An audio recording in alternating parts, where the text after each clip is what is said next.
You know what I'm realizing, Nate? Like this time last year, I was in Williamsport, PA.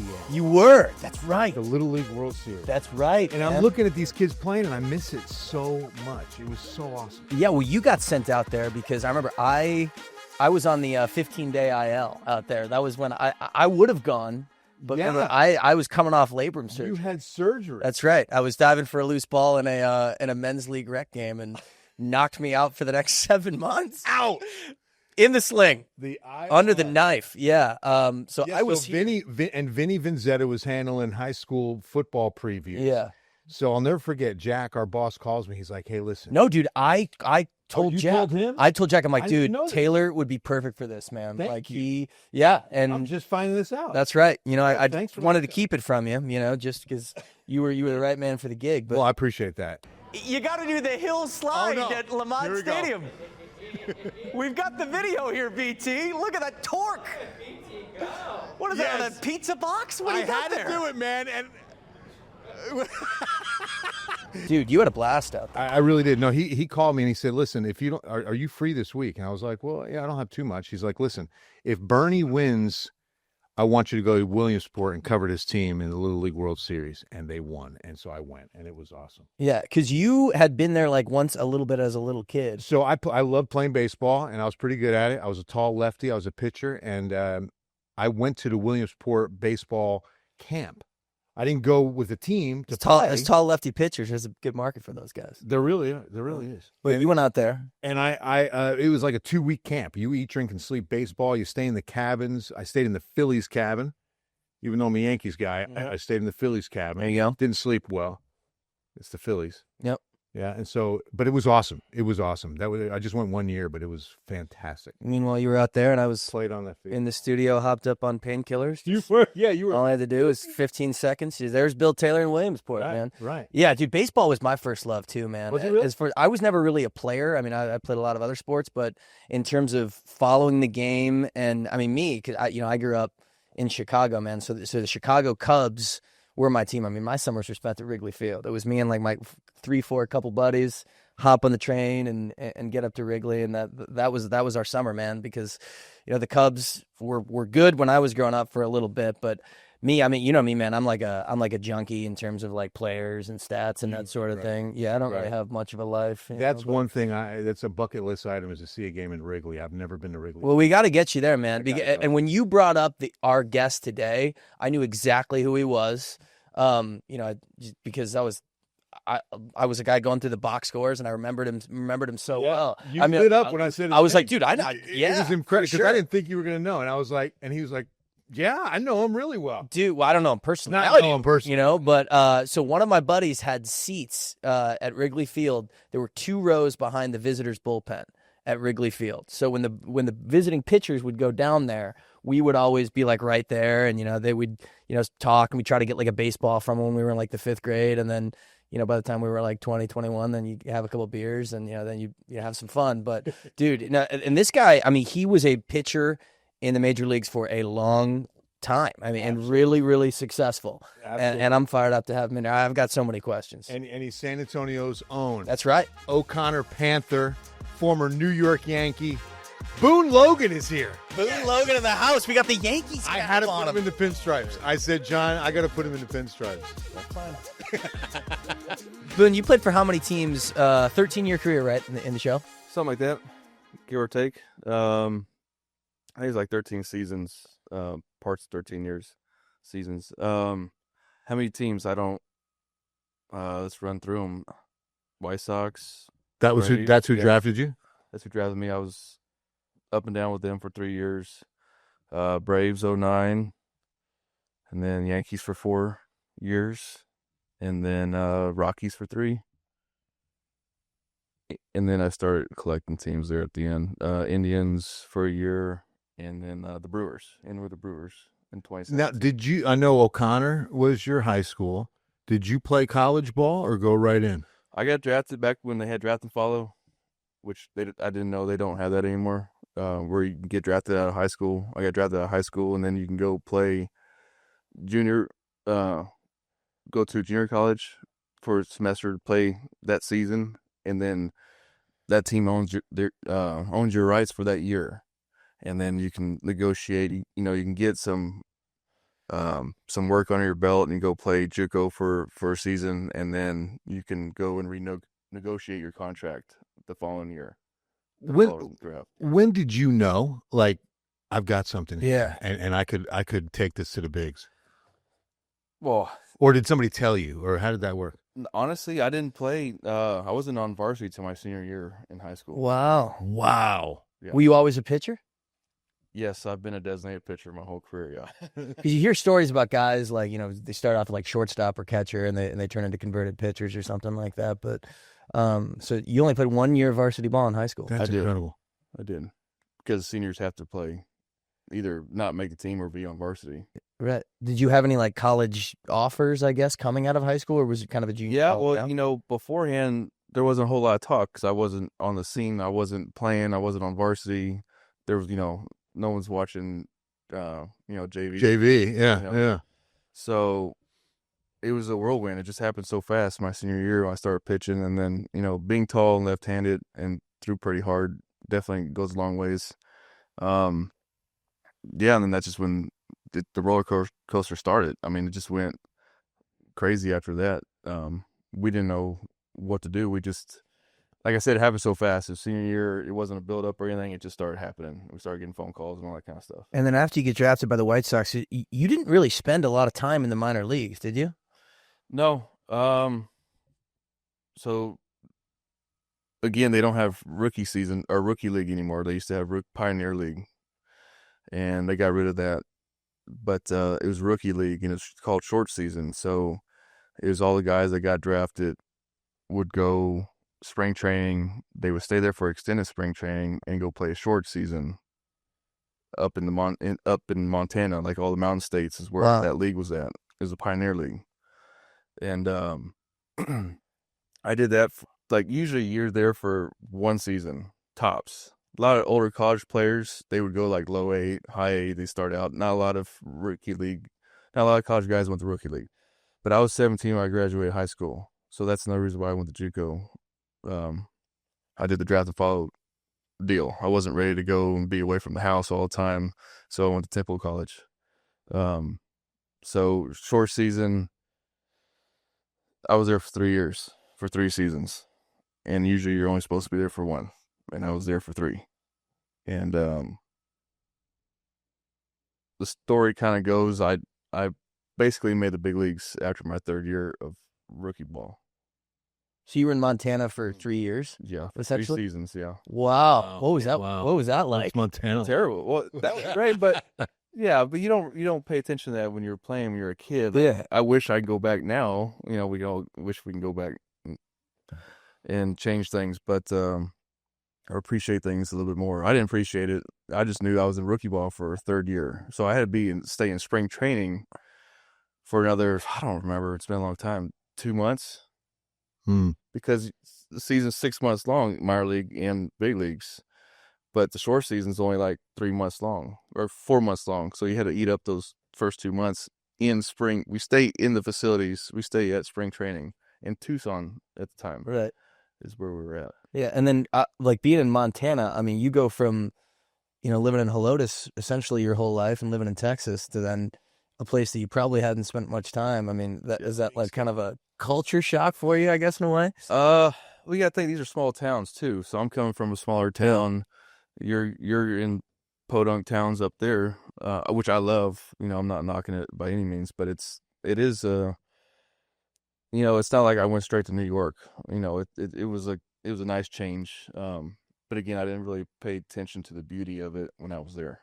When you were like looking at this option, was there pushback? Were your parents like, whoa, let's get an education? You know, I mean, because it's a risky jump to go for it and try to get to Major League Baseball. Yeah, I mean, you're not thinking about Major League Baseball. Like, I feel like everyone does that nowadays. Like, oh, we're going to make the big league. My kid's going to make the big leagues. But that wasn't, it was more of, it was a better direction for me than going to try to get a degree at a 4-year college. I wasn't the best when it came to schooling. I love to learn, just not from paper. Join the club. Yeah. Yeah. So I was like, I mean, it was a no-brainer for sure to go that route. Yeah. And then you got so you get promoted from rookie ball to the White Sox, right? So Ozzie Guillen was manager. Yeah. Ozzie Guillen. And Wow. he was a riot. He was awesome. That team had just kind of won the world. They just won the World Series. Yeah. You're there the season after they won it? And you're how old? Wow. At that time? Yeah. 21. Wow. Okay. And I think they were the oldest team then too. They were a pretty old team. But I think a lot of teams back then players were older. The game's a lot younger now. But so yeah, I broke camp with the White Sox my fourth spring training. And I went from rookie. I did go low A for a quick 2 weeks, I think, or high A for like a couple weeks at the end of that third season. And the next spring, I'm just trying to get out of rookie ball. I'm trying to get into high A, double A, something. And so I'm just doing my thing down there. And the big league club, they would bring down players to hit in the backfields. They practice. They get more work in off of off of whatever situation they need to work on. So, of course, we don't know anything. We're on the back, field 12 back there on the fields. Like, we know nothing that's going on the cool side of the complex. Yeah. So, Ozzie brought down these guys to work on big league hitters, to work on, I guess, facing lefties. I was trying to piece it together why they were there. They needed to face left-handed hitters. Left-handed hitters against left-handed pitching is hard. Yeah. It's harder. So, I gotta remember who it was. It was Rob Makoviak, if that's right. Gosh dang it, Scott Pacetic. Yeah. A AAA catcher, righty, and then Jim Tomey. Wow. They came back there to work on it, and I was like, they're like, just little did I know they were watching me too. I think it was more for watching me. Really? Them getting work in. That's what they said, but I assume different. So I pretty much struck them all out. I think. Wow. Did you really? Let's Mow go. them down. It was early spring, But going up against Jim Tomey, would I mean, say, I think if Jim he's Tomey's 500 striking out, home runs, man. Yeah, that's sweet. Wow. So I didn't think nothing of it, and then I started backing up a couple spring games. Those guys never get in, and I ended up getting in a couple of them. Did really well, and then still didn't know anything that was going on. And then Ozzie said, "Take your stuff, because he doesn't cuss at all. You take your stuff and move it to our side. You're fighting for a big league job." Whoa. Whoa. Yeah. Wait, Ozzie, were you joking that Ozzie Guillen does cuss? He does. Yeah, I was about to say, man, I'm pretty sure he's done it as an analyst on TV a couple times. Oh yeah, he don't care. But That's that moment, awesome. right, of just like it was that was it right there. Yeah. That statement, and you're now a major leaguer. Wow. And that was very short lived too. So I made the team. Remind you, kids, all these players now are groomed. Like, they're groomed from college all the way through. Like, they're out of college, they're ready to rock and roll in big leagues. You watch the games on TV now, it looks like college baseball, like the players. They're all just young. Yeah. 20-year-old. Doing what they want to do. Like, that's just the way the game is now. That was not the way the game was. I'm not going to say back when I played, but back when I played, it was like 15 years ago. I mean, it's pretty recent, No, yeah, it was like 20 years ago. 15, 20. Yeah, Wow. but still, Wow. I mean, not a long All time right. ago. So that first big city experience, White Sox, Chicago.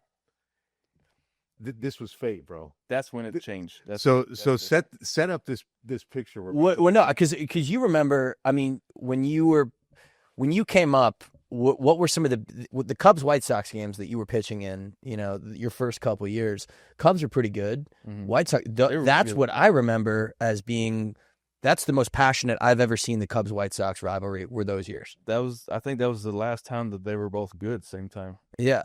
No, it was. I mean, because the White Sox, and you remember, man, that what did you think about those bullpen? Because they moved the bullpen at Wrigley Field to underneath the stadium, which I hated. I caught that at the very end of my career. I saw a part back. Yeah. Where the storage was back there.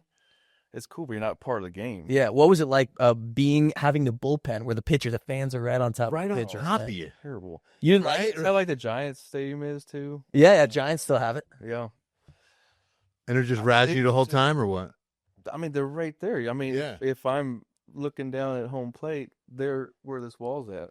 Literally, Wow. I'm not kidding you, dude. Wow. Literally, like right 2 rows in front. And I would go sit with my buddy because where I would usually sit was on the opposite side of the field, like obviously rows up. But my one buddy had seats right there, and like players are interacting with pitchers all the You time. threw the mound. It threw against the back wall, right? We weren't turned towards home. You were pitching towards home plate. It was there too? Yeah. Okay. I don't remember that. Yeah. I remember. This is wild. Oh yeah, because you miss. Yeah, if you Game throw a would bad stop. pitch or something. Aramis Ramirez hits a walk-off home run 2008 against the White Sox. And is that you on the bottom left right there? It is, yeah. That's you? That's you? All right. For sure, because he wasn't positive 100%. This is I'm like, dude, I think it's you. That's you, bottom left. That's Hall right there, the catcher. Here's what's better. That is chubby Nate Ryan in That's 2008. That's him, bro. That's In the me. picture. That's me. I him. promise You're you. probably one of those little shysters back there, though. Dude, I was one of those clowns who's probably hawking you for a ball. If he put down a hot dog, wow, dude. Oh man, that kid. Come a long way. I found the gym and lost the braces a little bit, but yeah, But how crazy was that? He sent me that picture this morning. He's like, "You're not gonna believe this. Look at this." yeah, That that was you, huh? that was Isn't me that right wild? there. Always, man. Yeah, that's So cool. That's crazy, man. So Said what? all the nice things. You know what? Another thing that was crazy about it, and you might like this story, but Octavio Dotel Yeah. was a relief pitcher. He passed away recently, but he during games because he played for like a bunch of teams. Mhm. He asked me and my buddy during the game. He turned around and asked us to go get him ice cream from concessions, and we would bring him ice cream That's during the game. Yeah, Wow. he would do Pitched it. there too, didn't he? I don't know if he pitched for the Pitched Cubs. for everybody. Everybody, Astros, He's Pirates. a great dude. Yeah, That's wild. Yeah. and like you were in the pen. Also, another guy who recently passed away, Bobby Jenks, was in the pen. Yeah. What was he like pitching with him? Well, he was larger in life guy. Big dude. It's huge, dude. I mean, he could squat the house, like the squat rack. Like he was so big. The squat rack, he had full of plates. Had the plate, the main plates go, and then they had like the backup plates you can put on more. And then he had the strength coach sitting on it, and he'd Come on. sit there and knock them out. Like And the strength coach. he never worked out. That's just the way he was. He was a big Strong. dude. Yeah. Wow. Strong, huge. So I mean, with these teams, especially like, Brave and that pitching staff, I think about the bullpen in New York City, in the Bronx, and Mariano Rivera.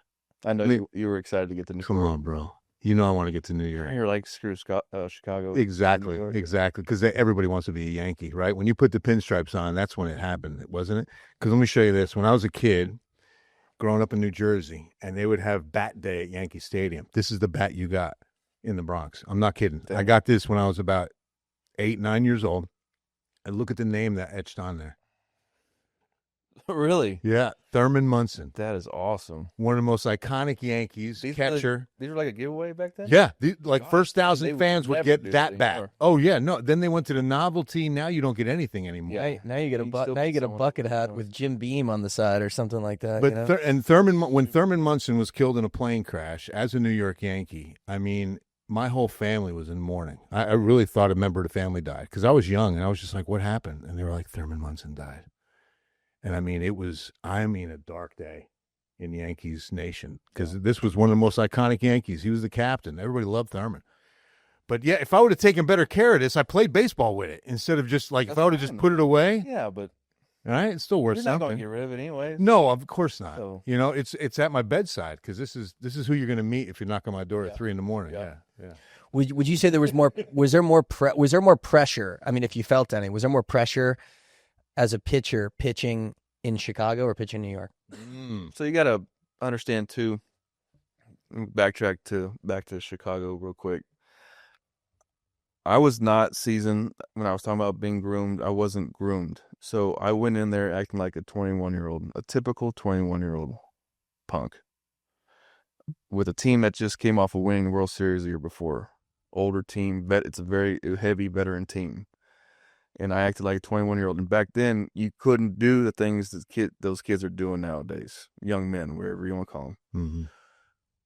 Couldn't have my feet up in my locker. Couldn't sit at the tables. Couldn't do. There's a lot of things. It was a lot of hazing. Wow. Old school way. I caught the back end of like the like the 80s, 90s, or early 2000s. I caught all that way of the way baseball was, and then it started changing after that. But I caught that, and so being a 21-year-old, you never felt so alone.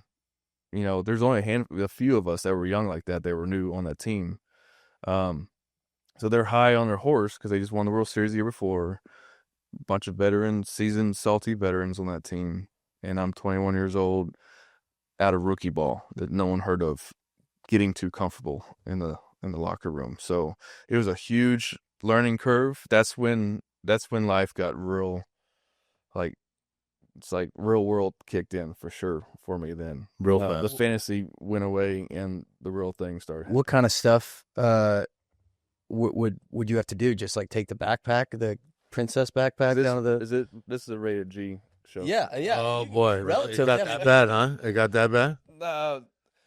Yeah, I mean, as long as you don't curse. I mean, I you're can't good. remember a lot of them.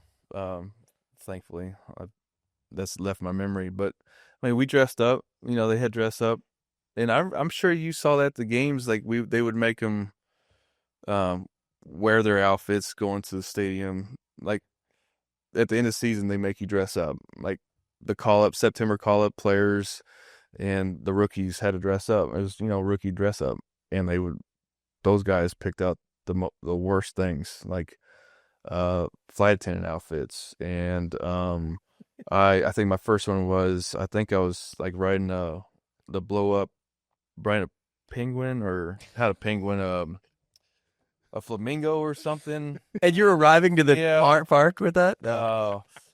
The flight attendant, and we, my third time was a flight attendant.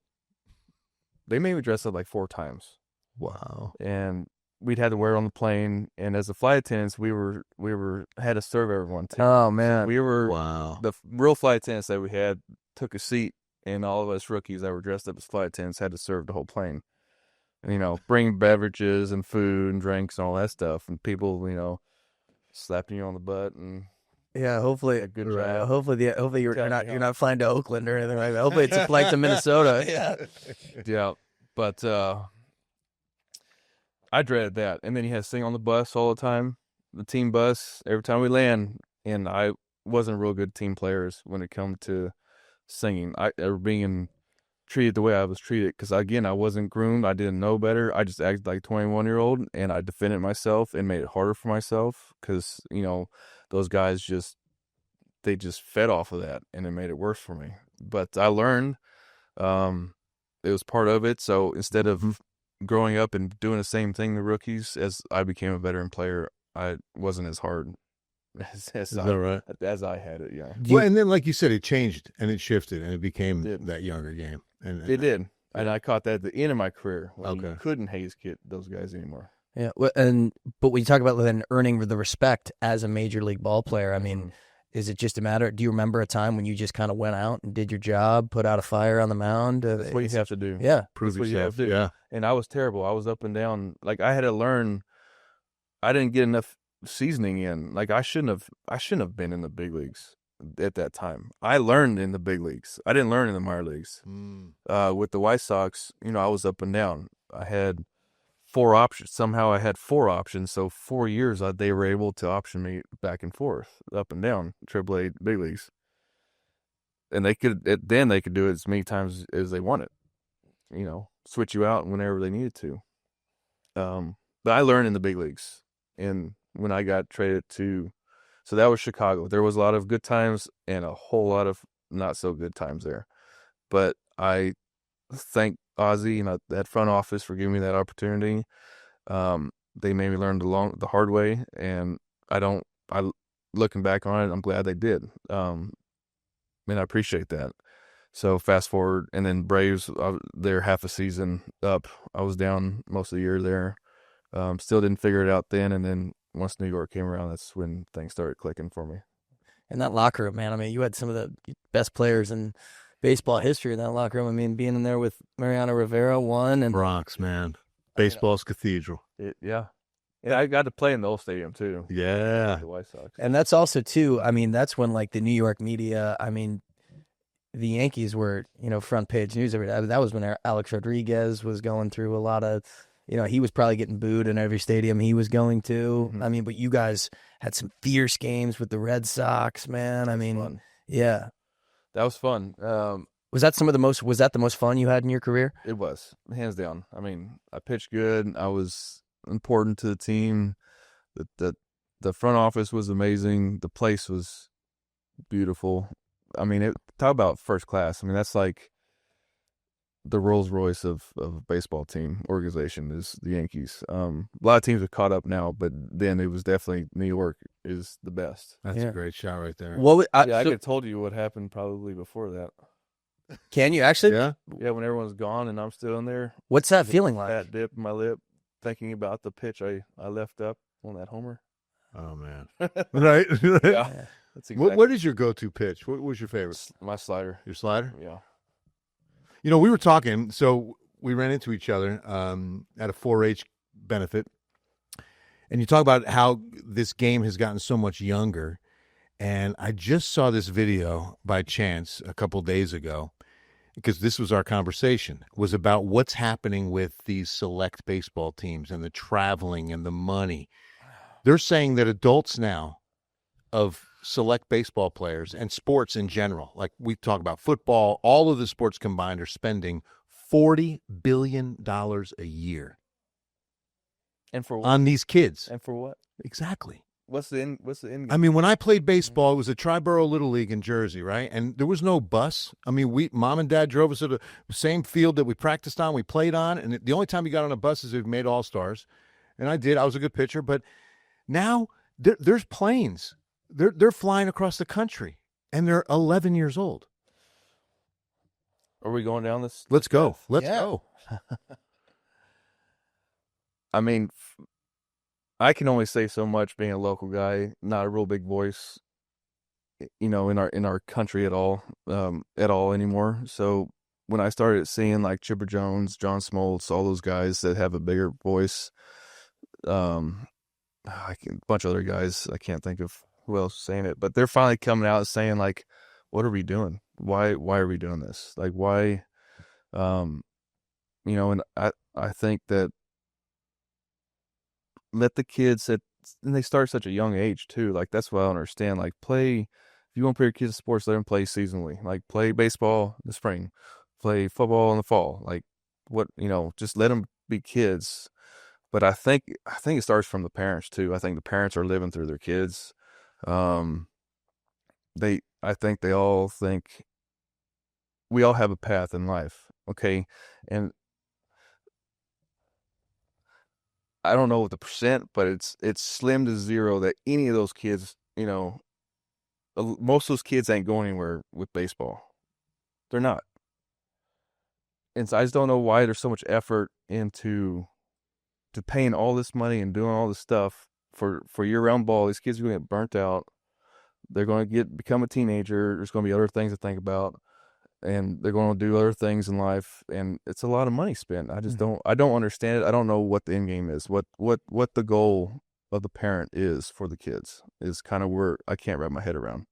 Like, where are we going with this? Yeah, I'm a big proponent of it because I mean, like, I was a tennis player, got me to college, but my favorite part about sports was playing multiple sports. Mm-hmm. And I'm a big proponent of people playing as many sports as possible because there's that aspect of being part of a team and part of something that's kind of bigger than yourself. I'm a big and everyone's getting rings and trophies, and I'm like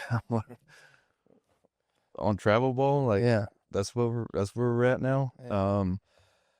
I get it. Like, if a kid wants to play year round, let him play year round, but I still wouldn't let my kid play year round. I think you need breaks. I think you need to play multiple sports. You don't know if you're an athlete and you want to be athletic and do athletic things. And I'm going to force my kid into every sport and then just to try once. Like, try it. If you don't like it, you don't like it. But I'm not going to force you to keep playing something that you don't really play. And a lot of kids, they don't know better. Mm-hmm. They're going to say, well, my dad or mom, they they want me to do. I want them to be proud of me. So they're not going to say anything until they're older, until they finally say, I hate this sport or I hate doing this. But I think you just got to let your kids, let them breathe a little bit, let them do what they want to do, present them to all the different sports, whatever activities, whatever they want to do. But don't put all your eggs in one basket either. And it's got to be hard because now you have a son and a daughter, and they know that's Boone's son, and so he's going to play baseball, right? Do you get a lot of that pressure in Helotes? I do. Yeah. Yeah, I try to stay as, normal and quiet and, keep my close circle close and,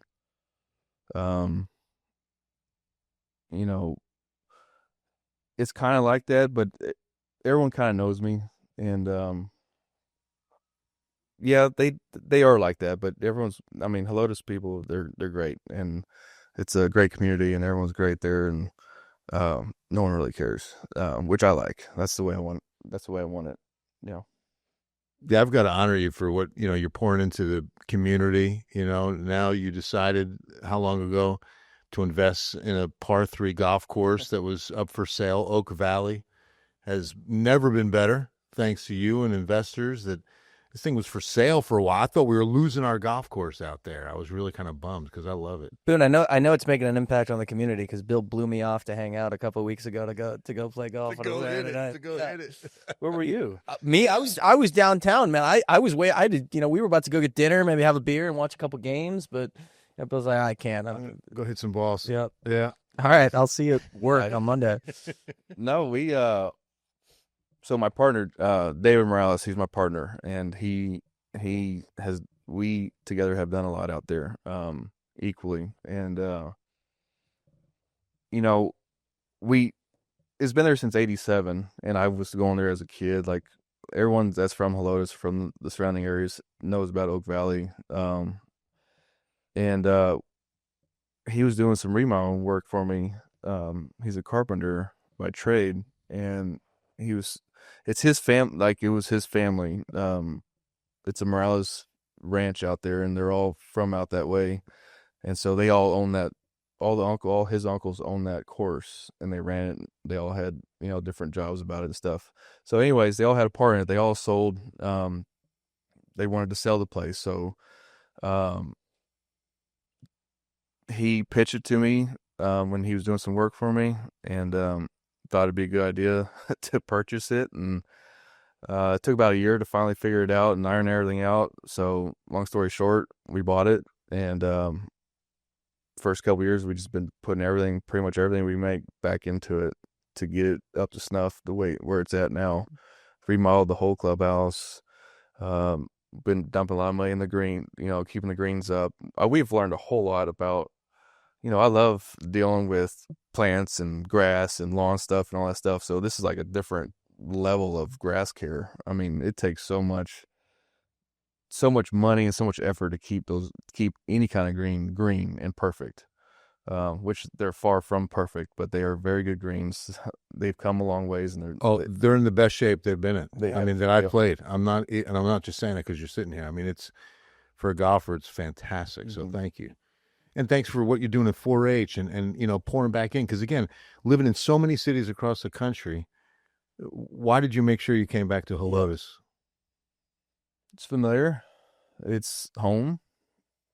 I know it. And it's just a special place. It's just a comfort place. I don't, I'm going to say I don't need a lot. And someone that's going to be listening is going to say think different, but I don't. I just want to stay simple in the fact that I just want to stay, a familiar place, have my little spread, and just raise a family and be a good dad and husband, and just live a simple life, simple as I can. And you still find yourself there. Do you keep up with Major League Baseball? Do you watch? Do you ever sit down and watch a game and think, wow, that's I've been there, like that feeling, kind of that high, I guess you had, right? Well, it took a lot of years to, so I retired kind of early. There was nothing wrong with me physically. Well, a couple tore my lat and my tricep there at the end, but I was still throwing hard.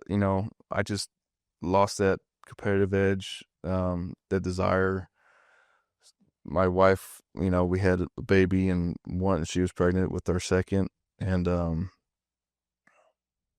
it's almost like I was trying to find a way out, but I didn't know that. Really? Yeah, everything started getting like, I was getting kind of, I wouldn't say burned out, just something was off. So something wasn't right. So when I got designated by the Brewers, I cleared waivers, became a free agent, and then all the teams started calling because that was going to be, cheap for them. But I was already home. We already packed up all our stuff from Milwaukee and was already at home, unpacked. And I'd have to go finish that season. It was about halfway through the season. I'd have to go finish the season myself, leave the family behind. Right. And at that time, I already, had my years in. And I said, you know what? I'm staying home. I'm done. Because that's what I'm saying. I can't imagine what that feeling is like. I mean, especially a relief pitcher. You're going out on the hill. You talk about the burden, like the whole game is on your shoulders, and you've got tens of thousands watching you, and it's just between you and that batter. Take what and is it that could like, and man? It could only be for that one. I mean, nowadays it's at least three. But yeah. When you were pitching, it was at least, it could have just be one guy. There was a lot of one hit outings for me. Those one batter outings was, Big Poppy with bases loaded. In the 6th, 7th, 8th inning, whatever situation came about to get out of a jam. So that's what I was pitching in, a lot of high leverage situations like that. But being on the mound, it's the highest of highs and the lowest of lows that can come out of it. You get out of the inning, no runs. You get out of the jam. You don't give up the guy you came in for. You don't give up any of his runs, which was a huge part too. Like, you didn't want to give up other people's runs. That was the worst.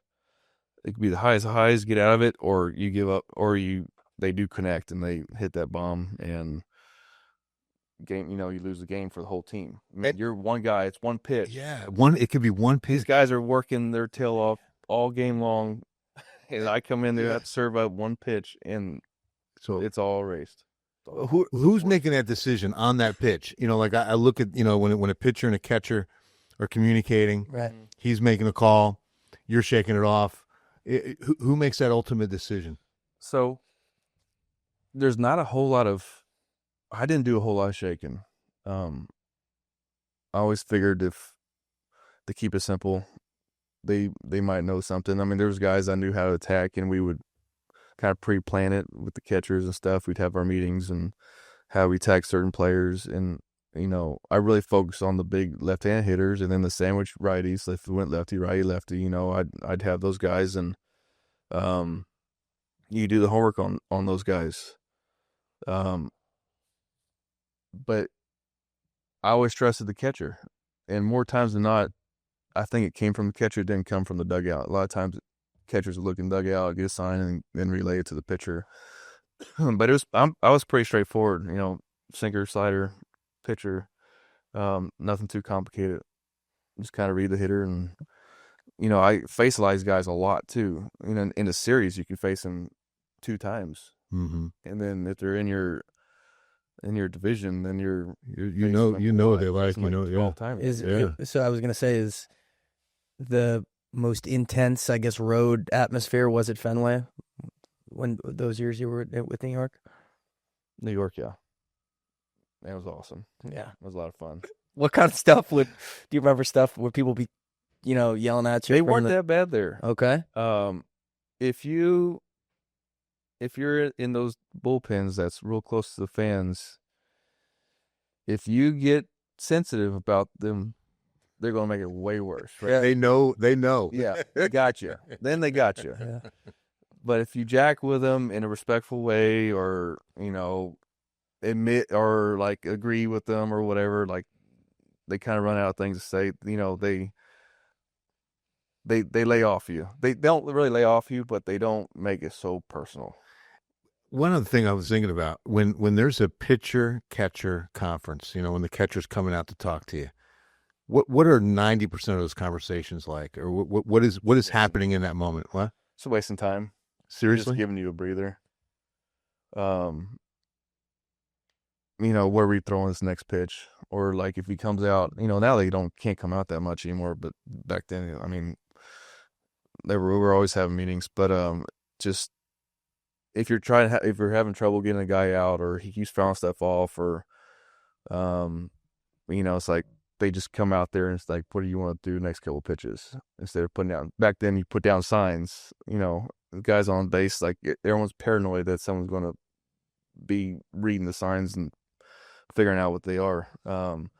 Nothing really, just giving you a breather for the most part. Speaking of which, what do you think about sign stealing?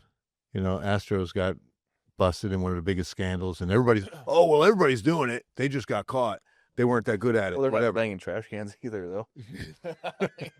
Let's be honest. But do you think, is it part of the game? Like, hey, that's part of the game. If you can steal some signs, steal them. Well, obviously it's a problem because they don't do it anymore. They don't put signs down anymore. People doing it when you were playing, you think? Oh yeah, yeah. It's fine. It's part of the game. Fine. Yeah. But also, if you get caught trying to pick off our signs, you're going to get one in the rib cage next time. Yeah, I was gonna say, man, that's you can't do that no more either. So, and moments like that, I mean, is there like retaliation? Are you talking about, playing the Red Sox? I mean, Dempster goes at A-Rod, and then Homer's off him later in the game. I mean, you kind of know the game I'm talking about. Yeah, that was a wild little part of that era right there too. Yeah. Did the benches clear? Were you be running in from the bullpen in that? Yeah. Oh, nice. Yes. What's you're so tired, by are there any words going on with you guys? Like, all right, we're going. I mean, like, I'm excited, but we know that by the time we get there, nothing's going down. All right. But you're going in there looking to maybe if something goes down. Yeah, I'm running that far in. I'm looking for something. Let's go at Fenway Park, man. That's Did anybody ever charge your mound? No. There was a time in I was playing in Chicago. I was with Chicago. We were in Kansas City, and middle of summer. It's hotter than heck there, and I don't remember the situation. Guy beamed the guy. He charged a mound. There was a brawl. We come sprinting in. It was a pretty rowdy brawl, and considering, I mean, there's not a whole lot of swinging in baseball brawls, anyways. And adrenaline's pumping, you're sweating, you're tired.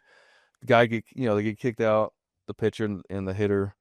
And Ozzy's like, after it's all done, he was looking around and he said, Boone, you're in. You're pitching.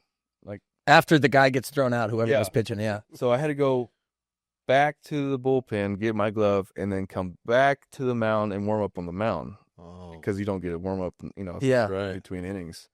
So I had to warm up like dead. I'm dead, man. Yeah, after that run, exactly. It's like, no thanks. So I'm warming up on the mound. It's like, this is garbage, dude. This is going to be so bad. And I think I gave up like a 5 spot, after all that. Just couldn't catch my breath. I was tired. I was gassed.